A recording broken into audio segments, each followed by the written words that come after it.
I'm Emma, 32 years old, and until recently a senior account manager at Walker & Associates. After 6 years of dedication, I discovered disturbing discrepancies in our client billing. My manager Harold constantly belittled me, especially when I raised concerns. The final straw, overhearing him say, "She's not cut out for leadership," while taking credit for my work. Before I share how my resignation exposed a massive fraud scheme, drop a comment letting me know where you're watching from, and hit subscribe to follow my journey of standing up against corporate corruption. Looking back, I can pinpoint exactly when my dream job started to unravel. But first, let me tell you how I got there. After graduating with my marketing degree from Northwestern, I spent 4 years at a smaller agency learning the ropes. I was good at what I did, building relationships, understanding client needs, and delivering results. When the opportunity came to join Walker & Associates, one of the most prestigious marketing firms in Chicago, I jumped at it. The glass tower on Michigan Avenue, the impressive client roster, the reputation, it all seemed perfect. "We're thrilled to have you on board," Emma. Richard Walker himself said during my orientation. "Your portfolio shows exactly the kind of innovative thinking we value here." Those words meant everything to me. I was 26 then, ambitious and ready to prove myself. The salary was double what I'd been making, and the bonus structure seemed incredibly generous. Up to 30% of your base, depending on client billing and retention. It was a place where hard work would finally pay off. My direct supervisor was Harold Jenkins, Vice President of Accounts. 53 tall, with prematurely silver hair that he seemed proud of, Harold had the corner office and 20 years at the company. During our first meeting, he leaned back in his leather chair and smiled. "The accounts team is the backbone of this company, Emma. We manage relationships worth millions. I'm particular about who joins my team, so consider yourself fortunate." I nodded eagerly, not yet recognizing the condescension that laced his words. I was just happy to be there. The first 6 months were exhilarating. I was assigned 8 mid-sized clients, mostly in the tech and healthcare sectors. My primary contact in the executive suite was Jessica Winters, our chief financial officer. A sharp woman in her mid-40s with an intimidating intelligence. She rarely smiled, but always acknowledged good work, with a slight nod, a gesture I came to value. "Your quarterly retention numbers look solid," she told me after my first performance review. "Keep it up." My closest ally became Alicia Ramirez, another account manager who had joined just a year before me. She helped me navigate the office politics and unwritten rules. "Harold likes to take credit for wins and distribute blame for losses," she warned me over lunch one day. "Document everything." I laughed it off then. Surely a company this prestigious wouldn't tolerate such behavior. There was also Brian Peterson, a junior account manager who seemed permanently attached to Harold's side. Freshly graduated from an Ivy League school with family connections to our board, Brian received opportunities that others with his experience wouldn't normally get. "Harold's grooming him for leadership," Alicia explained with a roll of her eyes. "Merit has nothing to do with it." Despite these undercurrents, my early days were filled with success. I revitalized our relationship with TechStart Solutions, a client who had been considering leaving. My strategy increased their annual spend by 23%. I landed Horizon Healthcare, a regional provider looking to expand. Within my first year, my client portfolio was generating over $4 million in annual billing. The bonus structure at Walker was complex but motivating. Account managers received percentages based on client retention and growth. The executives, particularly the VPs like Harold, received much larger bonuses based on the overall performance of their divisions. It was normal for VPs to receive bonuses in the high 6 figures, while account managers might get 40 to 60,000. The warning signs were subtle at first. During a team presentation about the TechStart success, Harold interrupted me mid-sentence. "What Emma means is that the strategy I developed and she implemented has shown promising results." I was stunned into silence. The strategy had been entirely mine.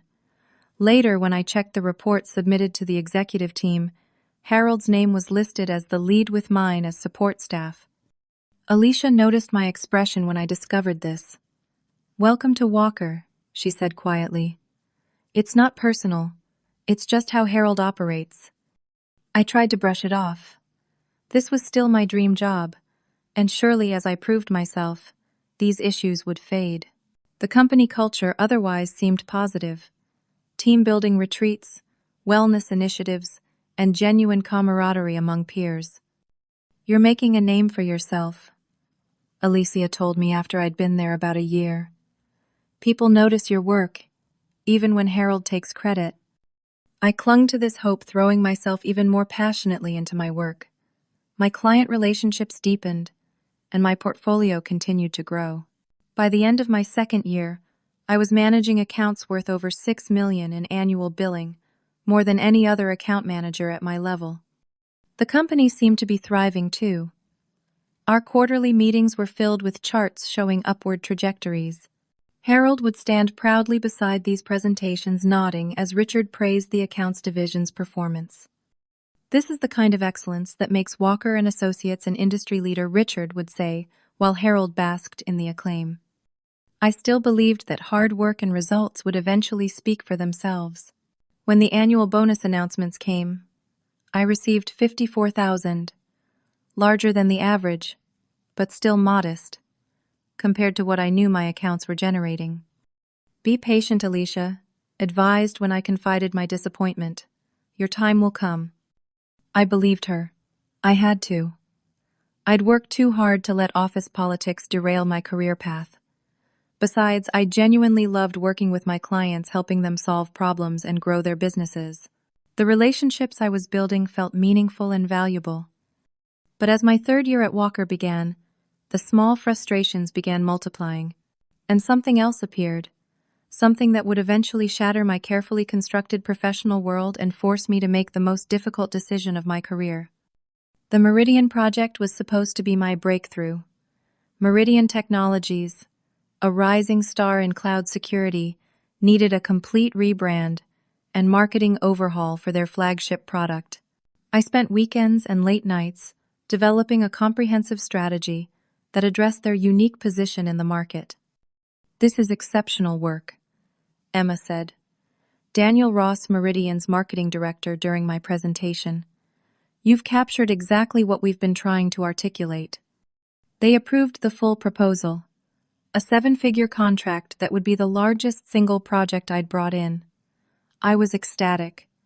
This was the kind of win that could fast-track my career at Walker. The celebration was short-lived. Harold called me into his office the next morning. "Good news about Meridian," he said, not looking up from his computer. "I'll be taking point on this account moving forward." "What?" "But I developed the entire strategy. I have the relationship with their team," I protested. Harold finally looked at me, his expression cool. "This is too significant for someone at your level, Emma.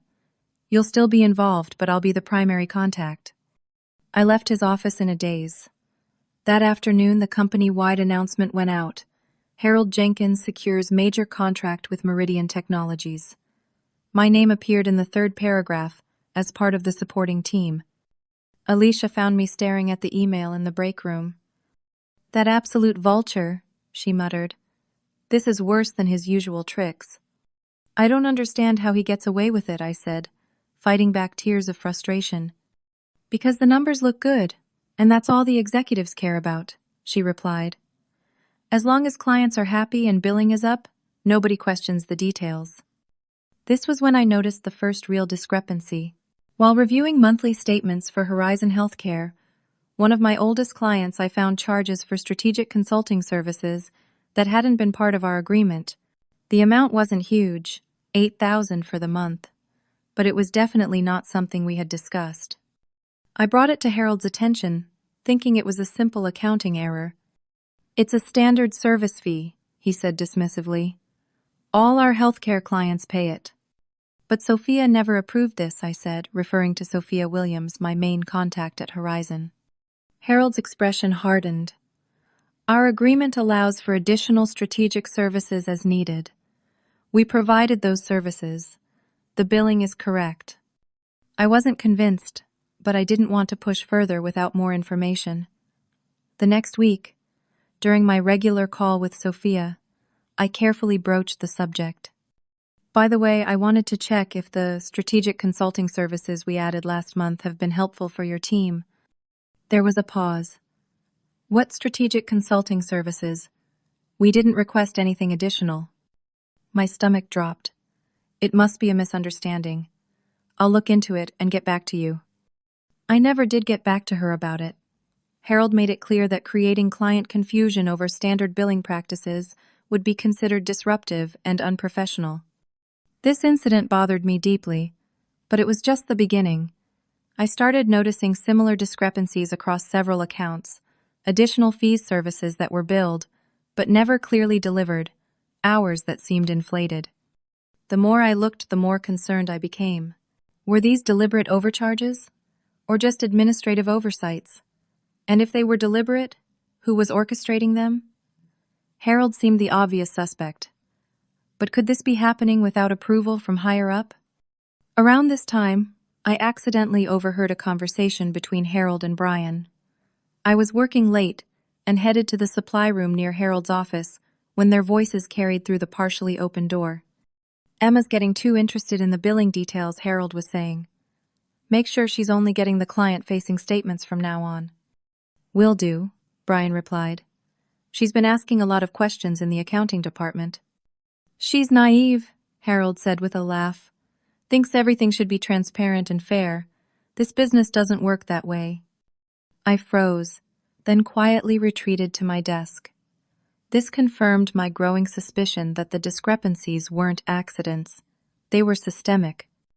My disillusionment grew rapidly after that. The company I had once been so proud to join now felt tainted. The impressive revenue figures, the generous executive bonuses. How much of it came from systematically overcharging clients who trusted us? The next blow came during the quarterly review meeting. I had prepared a detailed presentation on my portfolio's performance, including strategies that had worked and suggestions for improvement. Harold cut my presentation time in half. We need to prioritize bigger accounts, he announced. Emma, you'll have 5 minutes instead of 10. During those 5 rushed minutes, I could see most of the executives checking their phones or whispering to each other. Only Jessica, the CFO, seemed to be paying attention. Her eyes narrowed slightly as I mentioned the growth percentages for my accounts. Afterward in the hallway, I overheard Harold talking to Richard Walker. Emma's accounts are stable but not showing the growth potential we need. I'm considering redistributing some of her major clients to give them more strategic attention. I felt like I'd been punched. My accounts were showing above-average growth. The numbers proved it. But Harold was creating a different narrative, and as a VP, his word carried more weight than mine. That evening, I confided in Alicia, over drinks at a bar far enough from the office to ensure privacy. I think there's something seriously wrong with our billing practices, I told her, keeping my voice low despite the noisy environment. And Harold seems to be actively hiding it from clients and some of the staff. Alicia looked uncomfortable. Be careful, Emma. People who ask too many questions about the financial side don't tend to last long here. Have you noticed anything similar with your accounts? I pressed. She hesitated before answering. Let's just say I've learned which questions not to ask. This is still the best paying job either of us has had. Sometimes it's better to focus on your work and let the executives handle the rest. Her response troubled me, suggesting this might be a wider problem than just Harold's accounts division. Was the entire company culture built on deception? The isolation grew worse. Harold began excluding me from client meetings I had previously led. My access to certain financial reports was mysteriously revoked. System updates was the explanation from IT. Sophia from Horizon Healthcare called me directly one afternoon, bypassing our scheduled meeting time. Emma, I've been reviewing our payments to Walker for the past year. There are consistent charges we can't reconcile with the services we've received. Can you explain this? My heart raced. I'd be happy to look into that, Sophia. Could you email me the specific charges you're questioning? I already sent them to you and Harold 2 days ago, she replied, confusion in her voice. I never received that email. When I checked with Brian about it, he said Harold's handling that communication directly. He asked that you focus on the new campaign rollout instead. I was being systematically cut out of financial discussions with my own clients. The message was clear: don't ask questions about money. But the questions kept multiplying in my mind. How extensive was this problem? How long had it been happening? And what would happen to me if I kept pushing for answers? I began keeping a separate private record of everything I noticed. A notebook that never left my possession, stored in my apartment, not the office. Each discrepancy, each overcharge, each instance where services billed didn't match services delivered, I documented it all with dates, amounts, and affected clients. The pattern was becoming clear. Most clients were being charged 10 to 15% more than they should have been, through various added fees, extended hours, and services that were vaguely described but never clearly delivered. On paper, everything could be explained away as strategic consulting or additional resource allocation. But the reality was simpler, systematic, overcharging. After 3 weeks of documentation, I decided to confront Harold again, this time with specific examples. I requested a private meeting and came prepared with 3 clear instances from different clients. These are serious allegations, Emma, Harold said. After I presented my findings, his voice dangerously quiet. You're essentially accusing the company of fraud. I'm not making accusations, I replied carefully. I'm bringing discrepancies to your attention that affect our client relationships and potentially our reputation. Harold leaned forward, all pretense of professional courtesy gone. Let me be very clear. Our billing practices are approved at the highest levels of this company. Questioning them is not only inappropriate, it suggests you may not be a good fit for Walker's culture. The threat was unmistakable. Is that why my access to the financial reporting system was restricted? I asked. Your access was adjusted to match your responsibilities, he replied smoothly. Nothing more.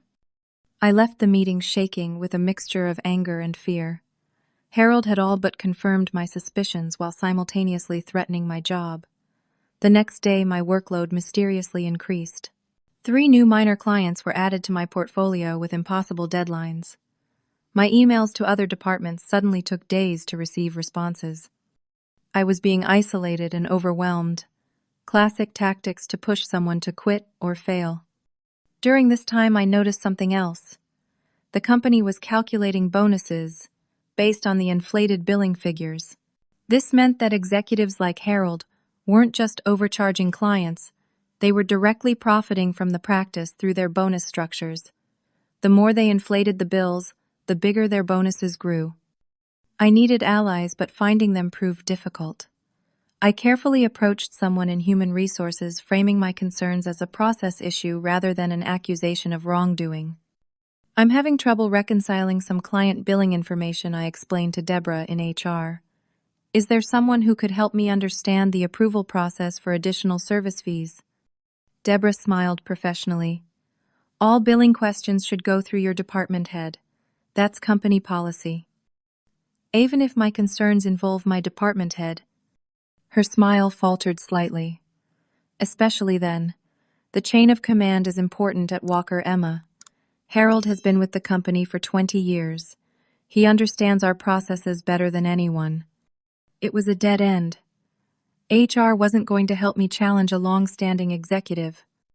Then came the moment that crystallized everything. I was working late, walking back from the break room, when I heard Harold on a conference call in his office. The door was partially open, and he clearly thought the floor was empty. No, I don't think Emma should be included in the leadership development program, he was saying. Between us, she's too focused on details and client hand-holding. She's not cut out for leadership. I stood frozen, the words hitting me like physical blows. After nearly 3 years of dedication of building client relationships worth millions of generating ideas that Harold routinely took credit for, this was how he spoke about me when he thought I couldn't hear. We need people who understand the bigger picture, Harold continued. people who know when to prioritize company interests. The implication was clear: people who wouldn't question unethical billing practices, people who would look the other way. I walked quietly back to my desk, a strange calm replacing my initial hurt. Something had shifted inside me. The company I had once been so proud to join now seemed corrupt at its core, and my future there looked increasingly untenable. The next day, the annual bonus announcements were made. Harold received $890,000, an extraordinary amount even by Walker's generous standards. The company-wide email congratulated him on exceptional division performance and record client billing. Looking at that number, knowing what I now knew about how it had been achieved, something hardened in me. This wasn't just unfair, it was wrong. Clients who trusted us were being systematically deceived. My own work was being used as cover for financial manipulation. I decided to dig deeper, using every access point I still had. Working after hours and carefully documenting everything I discovered the full extent of the scheme. Over 20 major clients were being significantly overcharged with the extra funds, millions of dollars annually, flowing directly into the company's profit statements and executive bonus pools. The stress began affecting every aspect of my life. I wasn't sleeping. Friends commented that I seemed distracted and anxious. I canceled social plans to spend evenings poring over reports and records, building my case. I knew I needed to alert someone with authority, and Jessica, the CFO, seemed like my best hope. She had always struck me as rigidly ethical, and if anyone would care about financial impropriety, surely it would be her. I drafted a careful email requesting a confidential meeting regarding client billing concerns, being deliberately vague while suggesting urgency. The next morning, I was called into Harold's office. On his screen was my email to Jessica. "Attempting to go around your direct supervisor to the executive team?" he asked, his voice cold. "That's grounds for immediate termination, Emma." My heart sank. Apparently, all communications to the C-suite were monitored or forwarded to department heads. "I thought financial concerns should be addressed to the CFO," I said, trying to keep my voice steady. "Your concerns, as I've already explained, are misplaced. Consider this a final warning. Focus on your assigned tasks and leave financial oversight to those responsible for it." I nodded and left, but my mind was racing. Harold had effectively cut off my last internal avenue for addressing the fraud. Whatever action I took now would have to be more direct and would likely end my career at Walker and Associates. That night, I barely slept as I weighed my options and what I stood to lose. By morning, I knew what I had to do. The retaliation began immediately and obviously. Harold reassigned two of my largest, most successful clients to Brian with no explanation. My new assignments were all troubled accounts with unrealistic recovery targets. My invitation to the annual Client Appreciation Gala, an event I had helped plan, was rescinded due to limited space. "He's trying to make you quit," Alicia warned me during a hurried conversation in the stairwell, one of the few places we could speak without being overheard. "If you leave voluntarily, they don't have to pay severance, and there's less risk of you making trouble." "I know," I replied, "but I'm not giving him the satisfaction." Instead, I became methodical about gathering evidence. Since my access to the main financial system had been restricted, I had to be creative. I still had all my client contracts with their original scope of work. I had emails discussing projects and deliverables, and most importantly, I had relationships with the clients themselves. Under the guise of relationship management check-ins, I carefully asked questions that gave me insight into what they were being billed versus what they had agreed to. I never directly suggested impropriety. That would have been unprofessional and could have backfired badly. Instead, I asked about their satisfaction with various aspects of our service, whether they felt they were getting good value, and if they had any concerns about any aspect of our work together. The picture that emerged was consistent and damning.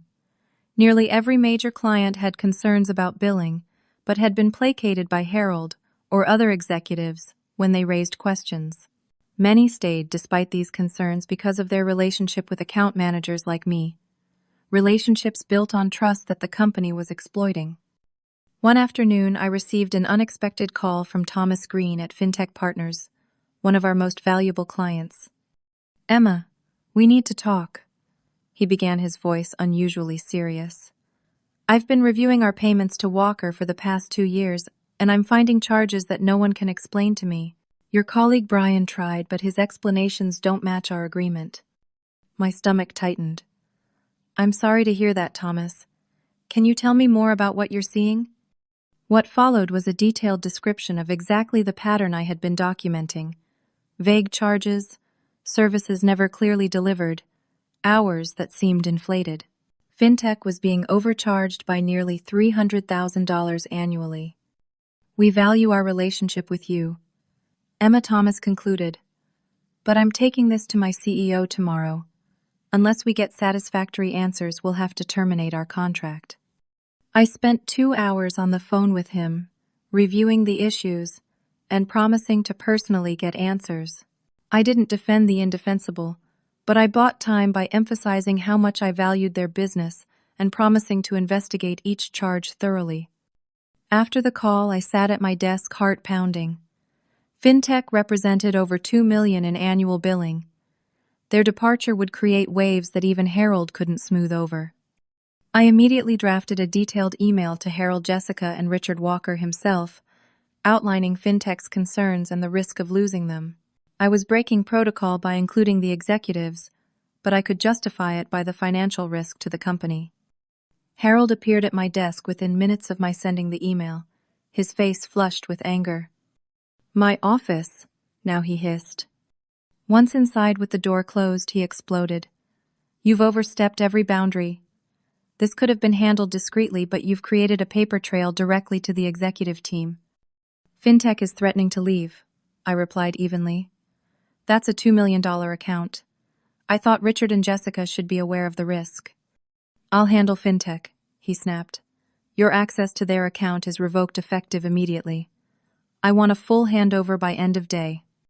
That evening, Brian approached me as I was gathering my things to leave. To my surprise, he looked troubled rather than triumphant. Can we talk? Not here, he said quietly. We met at a coffee shop 3 blocks from the office. Brian fidgeted with his cup for several minutes before speaking. I know what's happening with the billing, he finally said. I've known for a while. Why are you telling me this now? He looked up, and I was surprised to see genuine distress in his expression.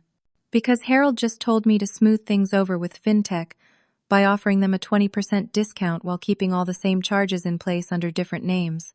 He said, and I quote, "Just bury it deeper in the contract language." And that bothers you. I couldn't keep the skepticism from my voice. I've been justifying it to myself, Brian admitted. Telling myself it's just aggressive business, that all agencies do it to some degree. But what Harold's asking now, it's explicit fraud. And I'm supposed to be the one doing it. Why not refuse? You know why? My career would be over.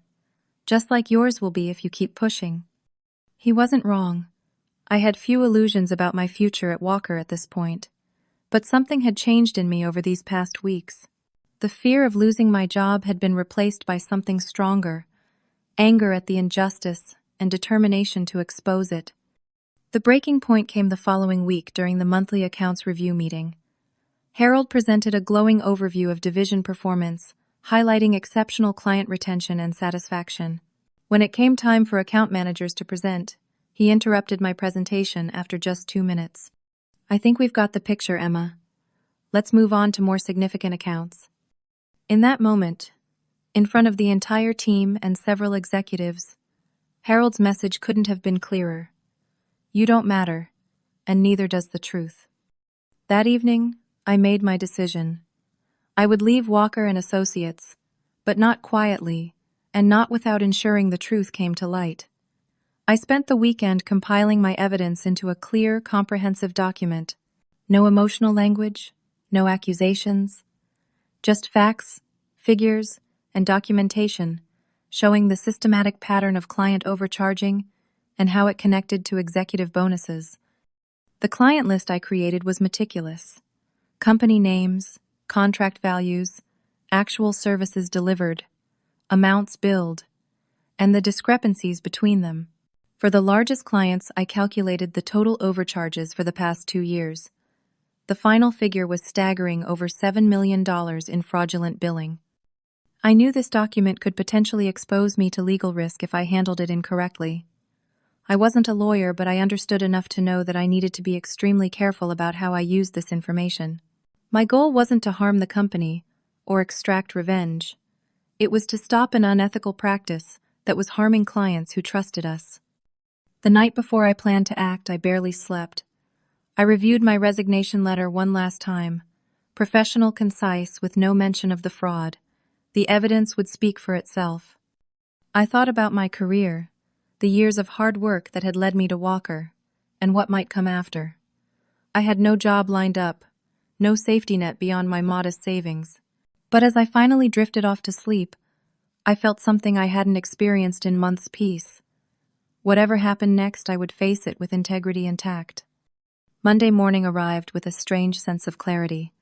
I dressed with particular care, my best suit, subtle makeup, hair, perfectly styled. If this was to be my last day at Walker & Associates, I would leave looking every inch the professional they had failed to value. The office hummed with the usual Monday energy: weekend stories, coffee runs, preparation for the week ahead.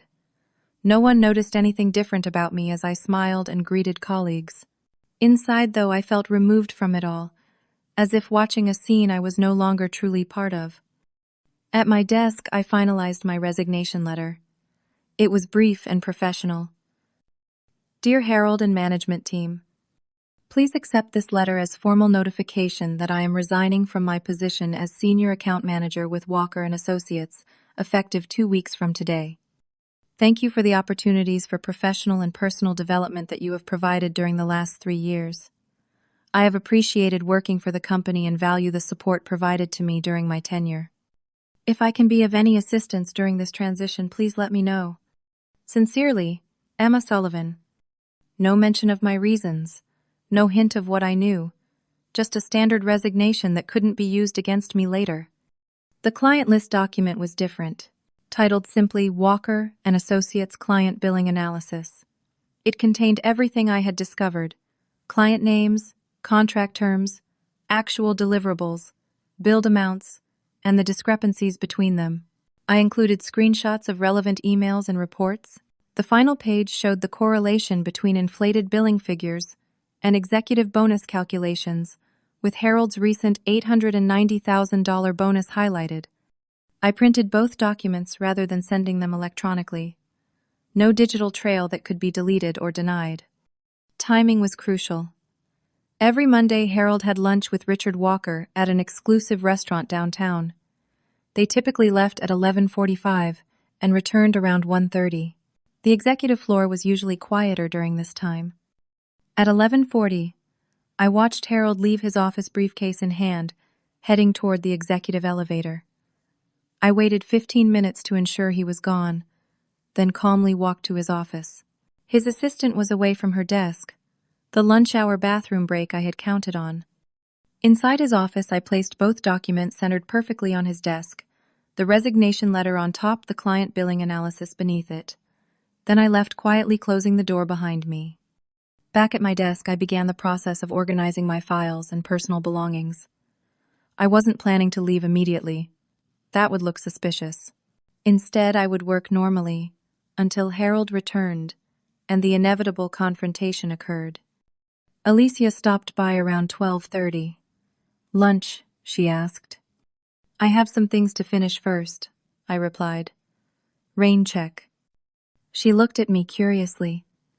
"Everything okay? You seem different today." "Just focused," I said, with a smile that felt strange on my face. "Big presentation coming up." That wasn't exactly a lie. In a way, this would be the most important presentation of my career, just not the kind she was thinking of. At 1:25, I saw Harold return through the main entrance. He nodded to several people, exchanged brief words with Brian, and headed toward his office. I took a deep breath and continued working my screen, showing a client report I wasn't actually reading. 10 minutes passed. Then 15. I began to wonder if he had somehow missed the documents. Then, his assistant appeared at my desk. Emma Harold would like to see you in his office. I nodded, stood up, smoothed my skirt, and followed her. My heart was racing, but my exterior remained calm. Harold was standing behind his desk when I entered. My documents were spread out before him. "Close the door," he said, his voice unnaturally controlled. I did so, and turned to face him. "What exactly do you think you're doing?" he asked. "Resigning," I replied simply. "As the letter states." "And this?" He held up the client billing analysis. "What is this supposed to be?" Information I felt should be brought to the company's attention. Harold's laugh was short and dismissive. "This is your idea of professional behavior. Gathering confidential information and making wild accusations on your way out the door." "There are no accusations in that document," I said evenly. "Just data. Verifiable facts about client billing." "Facts you had no authority to compile," he countered. "This could be construed as corporate espionage, Emma. Have you considered the legal implications of your actions?" I had extensively, but I wasn't going to admit that. I've only documented discrepancies that affected my own clients and the company's financial reporting. Harold's expression shifted to something almost pitying. "I expected better from you. A resignation I can accept. Clearly you're not a good fit for the culture here. But this attempt to cause damage on your way out, it's beneath you. And frankly, it could have serious consequences for your future." The threat was clear, but before I could respond, there was a knock at the door. It opened without waiting for an answer. Jessica Winters, the CFO, walked in. Her expression was unreadable, as always. "Harold, I need to discuss the quarterly projections," she began, then stopped noticing me. "I'm sorry to interrupt." "Not at all," Harold said, quickly gathering the papers on his desk. "Emma was just leaving. She's decided to resign." Jessica's eyes flickered to the papers in Harold's hands. "Is that her resignation letter?" "Yes, along with some other materials. Nothing important." Jessica stepped further into the room. "May I see?" Harold hesitated visibly. "It's just exit paperwork. HR matters." "As CFO, all personnel changes at the senior account manager level require my review," Jessica said, extending her hand, "especially in the middle of a fiscal quarter." Reluctantly, Harold handed her my resignation letter. Jessica read it quickly, nodded, then noticed the edge of my other document peeking out from beneath Harold's calendar. "What's this?" she asked, reaching for it before Harold could stop her. "Just some account notes Emma was working on," Harold said quickly. "Nothing relevant to finances." But Jessica had already pulled out the client billing analysis. The room fell silent as she began to read, her expression changing from professional interest to confusion to something much harder. She flipped through several pages, occasionally glancing up at Harold, whose face had gone pale. When she reached the final page showing the bonus calculations, she stopped. Her eyes moved from the highlighted figure of Harold's bonus to the list of inflated client billings, making the connection I had carefully laid out. Then she looked directly at me. "How long have you been aware of these discrepancies, Emma?" "I began noticing them about 6 months ago," I answered truthfully. "But I only understood the full pattern recently." Jessica nodded slowly, then turned to Harold. "Is this accurate?" she asked, her voice dangerously quiet. Harold's demeanor changed instantly. "Of course not. This is a disgruntled employee trying to cause problems. These numbers are taken out of context, manipulated to—" "The bonus report," Jessica interrupted. "Is this figure accurate? Did you receive $890,000 in bonus last quarter?" Harold fell silent for a moment. "Yes, but that's based on division performance metrics that—" Jessica cut him off again, picking up my office phone and dialing an extension. "Richard, Jessica, I need you in Harold's office immediately. And get our lawyers on the phone. Now." She hung up and turned to me. "Emma, please wait outside. Don't leave the building." As I stepped out, I heard Harold's voice rising behind me. "This is ridiculous. You can't possibly believe." The door closed, cutting off his protests. I sat in the chair outside his office, hands folded in my lap waiting. Around me, the office continued its normal Monday afternoon rhythm, oblivious to the storm breaking in Harold's corner office. 15 minutes later, Richard Walker himself hurried past me without a glance, entering Harold's office and closing the door firmly behind him. The raised voices that followed were muffled but clearly heated. I waited, surprisingly calm considering the circumstances. Whatever happened next, I had done what needed to be done. 20 minutes after Richard entered Harold's office, Jessica emerged and approached me. "Emma, come with me, please." She led me to a small conference room on the executive floor, one I'd never been in before. Once inside, she closed the door and turned to face me. "I need you to understand the seriousness of this situation," she began. "What you've compiled suggests significant financial impropriety." "I'm aware," I replied quietly. "Why didn't you come to me directly with this information?" she asked. "I tried to schedule a meeting with you last month. Harold intercepted the email and warned me against going outside the chain of command." Jessica's expression tightened. "I see. And you're prepared to stand behind everything in this document. This could potentially involve external auditors, possibly even legal authorities." "Every figure is backed by documentation," I confirmed. "I can provide the original sources for any item you question." She studied me for a long moment. "Your resignation. Do you still wish to leave Walker and Associates?" The question caught me off guard. I had been so focused on exposing the fraud that I hadn't considered what might come after. "I don't believe I can continue working under the current circumstances," I said carefully. "Under Harold, you mean?" It wasn't a question. "Yes." Jessica nodded as if confirming something to herself. "I understand. For now, I'd like you to take the rest of the day off with pay. Don't discuss this with anyone. Not colleagues, not clients, not friends. We'll be in touch tomorrow about next steps." As I gathered my things at my desk, my phone began buzzing with text messages. The news was already spreading. From Alicia. "What is happening? Harold just got escorted to the conference room by Richard and some guy I don't recognize." From Brian. "Did you really quit? Everyone's talking about some big blow-up in Harold's office." I ignored them all, slipping my phone into my bag and walking calmly to the elevator. As the doors closed, I caught a glimpse of Brian watching me from across the lobby, his expression a mixture of confusion and something that might have been respect. At home, I poured myself a glass of wine and finally allowed the tension of the day to release. My hands shook slightly as the adrenaline ebbed. I had done it, taken the biggest professional risk of my life with no guarantee of the outcome. My phone continued to buzz throughout the evening. I ignored most messages, but took a call from an unknown number around 7:30. "Emma Sullivan," a male voice asked. "Yes, speaking." "This is Alan Mercer, General Counsel for Walker and Associates. I'd like to schedule a meeting with you tomorrow morning to discuss the documentation you provided. Would 9 a.m. at our downtown legal office work for you?" The company's lawyer wanted to meet off-site. This was getting serious fast. "Yes, that's fine," I replied. "Should I bring anything?" "Just yourself and any original documentation you referenced in your report. I assure you this is not an adversarial meeting. We're simply establishing facts." The next morning I arrived at the address provided, a prestigious law firm in the financial district.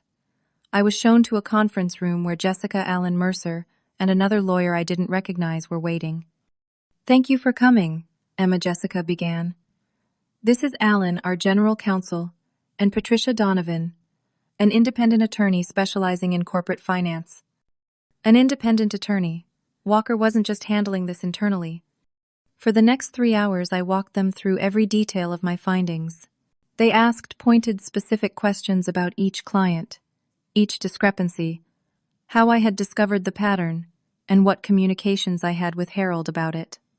"Harold was terminated yesterday afternoon," Jessica informed me toward the end of the meeting. "We're conducting a comprehensive audit of all client billing under his supervision." "And Brian?" I asked. "Currently on administrative leave pending investigation," Alan replied. "His level of involvement isn't clear yet." As the meeting concluded, Patricia handed me her business card. If you have any concerns about your position or treatment by the company during this process, please contact me directly, she said. Walker and Associates has retained me specifically to ensure this matter is handled appropriately and that individuals who brought it to light are protected. Outside the building, as I was considering whether to take a taxi home, my phone rang. Harold's name flashed on the screen. I hesitated, then answered. "You have no idea what you've done," he said, without preamble, his voice tight with suppressed rage. 20 years building a career destroyed because you couldn't mind your own business.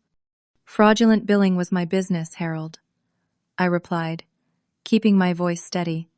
It involved my clients, my work. This isn't over, he continued. When this all comes out, they'll need someone to blame. You think they'll protect you?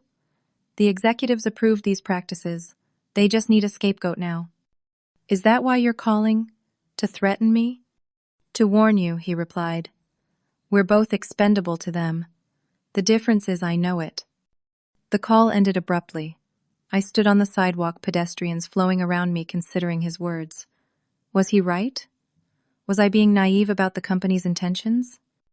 That evening, I received a text from a number I didn't recognize asking to meet at a cafe the following morning. It was signed simply Jessica. I debated whether to go. Was this a trap of some kind? But curiosity won out. The cafe was busy with morning commuters when I arrived. Jessica sat in a corner booth dressed more casually than I had ever seen her at the office. Thank you for coming, she said as I joined her. I wanted to speak with you away from company property and lawyers. Is something wrong? That depends on your perspective, she replied. The internal audit has already confirmed your findings across the accounts division. But the problem goes deeper than Harold. Several other executives were aware of, or actively participated in the billing scheme.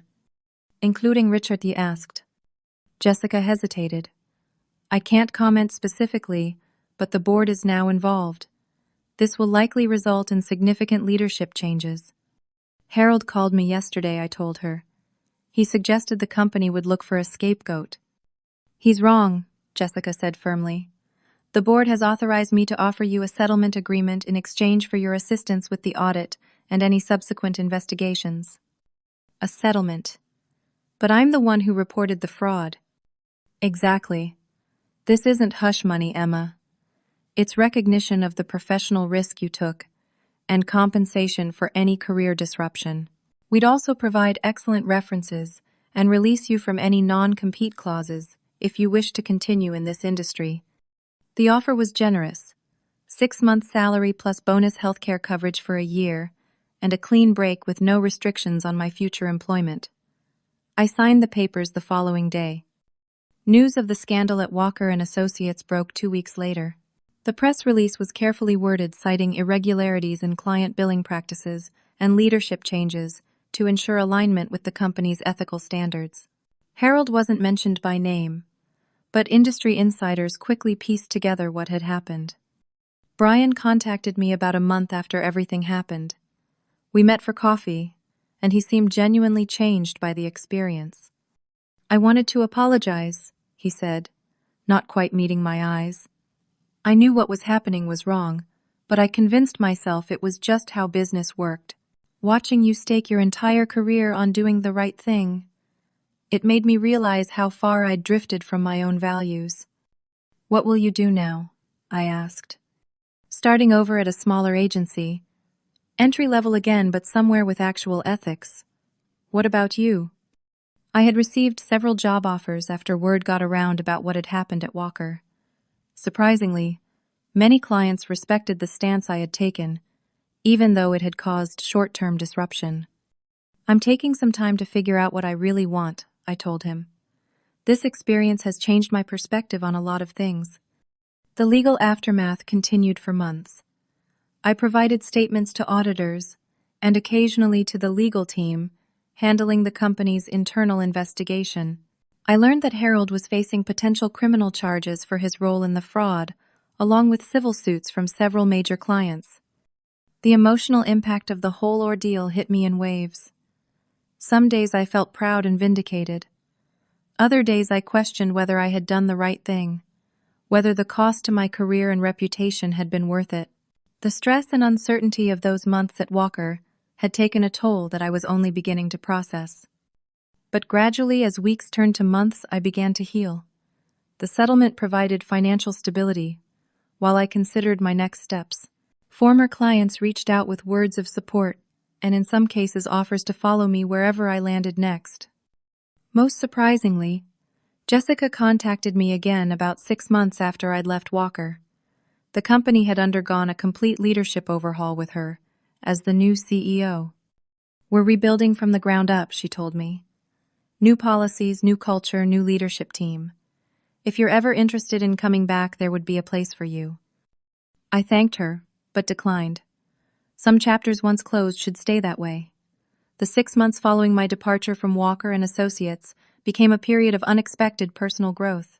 With financial security from the settlement, I had something I'd never experienced in my professional lifetime to reflect without pressure. At first, I filled my days with practical tasks, updating my resume, networking with industry contacts, researching potential employers. But gradually, I allowed myself to step back and consider larger questions. What kind of career did I truly want? What values were non-negotiable for me in a workplace? What had this experience taught me about myself? I began keeping a journal, something I hadn't done since college. Writing helped me process the complicated emotions: pride in standing up for what was right, lingering anger at Harold, and the system that enabled him; uncertainty about my professional identity, now that the career path I had envisioned was gone. Job offers began coming in almost immediately after the news about Walker broke. My inbox filled with messages from recruiters and executives who had heard through the grapevine about my role in exposing the fraud. "We need people with your integrity," one CEO wrote, "and frankly, your courage." I approached these opportunities, cautiously asking detailed questions about company culture, ethical practices, and leadership styles during interviews. Some found my directness off-putting. Those were the offers I declined without regret. 3 months after leaving Walker, I accepted a position with Riverstone Creative, a mid-sized agency known for its ethical leadership and transparent client relationships. They offered me a senior position with a salary comparable to what I'd made at Walker, but in an environment where I could rebuild my confidence and trust in the industry. "We don't want you," despite what happened at Walker, Miranda Riverstone's founder told me during our final interview. "We want you because of it." That kind of ethical backbone can't be taught. Starting at Riverstone felt like breathing fresh air after years in a stuffy room. The culture shock was real. Collaborative meetings where ideas were attributed to their actual creators, billing practices that were explained clearly to clients, leaders who publicly recognized team contributions. Several of my former clients from Walker reached out once they heard about my new position. Sophia from Horizon Healthcare was the first. "Emma, we've missed working with you," she said during our call. "Horizon's contract with Walker is up for renewal next month. We'd like to discuss bringing our business to Riverstone instead." Over the next year, 4 major clients followed Sophia's lead, citing their trust in me as a primary factor in their decision. It was deeply validating. Proof that the relationships I had built on honesty and service had real lasting value. The legal aftermath of the Walker scandal continued to unfold. I wasn't directly involved in most of it, but Jessica kept me informed of major developments. Harold had been charged with multiple counts of fraud and was facing both criminal prosecution and civil lawsuits from clients. Several other executives, including Richard Walker himself, had agreed to settlements that included financial penalties and restrictions on future leadership positions in publicly traded companies. I wasn't called to testify in court. The documentation I had provided was comprehensive enough to stand on its own, but I did give several depositions to lawyers representing former clients in their suits against Walker. Brian reached out periodically. He had landed at a small agency and was rebuilding his career from a more ethical foundation. "I still think about how differently things could have gone if I had your courage earlier," he told me during a lunch meetup. "I was so focused on climbing the ladder that I stopped questioning what the ladder was leaning against." About a year after leaving Walker, I received an unexpected lunch invitation from Alicia. We hadn't spoken since my departure. Her silence during the scandal had felt like abandonment at the time, though I later recognized it as self-preservation. "I should have backed you up," she admitted, as we sat across from each other at a restaurant far from both our offices. "I knew what was happening was wrong, but I was afraid of losing everything I'd worked for." "I understand," I told her, and I did. Not everyone can afford to take the kinds of risks I had taken. "What's happening at Walker now?" "Everything's different," she said. "Jessica has completely transformed the culture. There are new compliance processes, ethical guidelines, with actual teeth, regular audits of client billing by independent firms. People actually talk about integrity in meetings now, and it's not just corporate speak." "Do you think it will last?" I asked. Alicia nodded. "I think the company nearly died from this. Everyone who's still there understands that trust is the only thing keeping them in business. Jessica reminds us of that constantly." Hearing about Walker's transformation was satisfying, even if I wasn't there to witness it. The system I had fought against was changing, not just at Walker but across the industry, as news of the scandal prompted other agencies to examine their own practices. As my second year at Riverstone began, I was promoted to Vice President of Client Services, a leadership position I might have never attained under Harold's regime at Walker. The irony of his words, "She's not cut out for leadership," wasn't lost on me as I built my own team based on principles of transparency, collaboration, and ethical client service. The journey hadn't been easy or straightforward. There were still nights when I woke up with anxiety questioning my decisions or reliving the confrontation in Harold's office. But those moments became less frequent as I built a new professional identity grounded in values I truly believed in. The most profound change wasn't in my title or salary but in how I defined success. Before Walker, I had measured my worth by external metrics: prestigious employers, important clients, bonus amounts. Now I understood that true success came from alignment between my work and my values, from building relationships based on trust, and from having the courage to stand up for what's right, even when it comes at a personal cost. Leadership, I realized, isn't about titles or authority.